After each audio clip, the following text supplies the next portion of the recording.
Thomas 37. His disciples said, "When will you appear to us, and when will we see you?"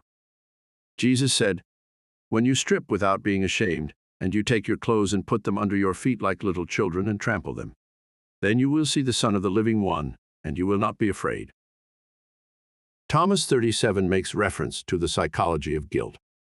As in previous sayings, Yeshua asked people to try and become like little children, naive to erroneous teachings and perceptions. For his contemporaries, these discernments stemmed from their knowledge of the Garden of Eden story in Genesis. After Adam and Eve were disobedient to the God who created them, they became aware of their nakedness and were ashamed.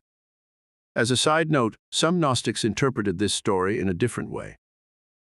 The serpent became a symbol of wisdom, which set Adam and Eve free from the prison of this creation.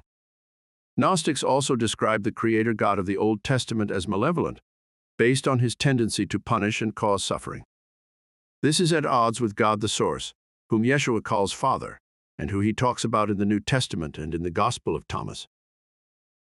Thomas 37 also relates to sayings where Yeshua points to the things that are important in relation to the kingdom of God. Notice, Jesus' response does not actually answer their question. It talks about an awakening where the eyes of the disciples are open to the truth of what they truly are. They would see the Son of the Living One, and they would not be afraid. The reference to fear is important. When looking at light as a metaphor, we see how it can relate to knowledge. If there is understanding, there is nothing hidden. We can see, just as in a well-lit room. Due to this light, we are not afraid.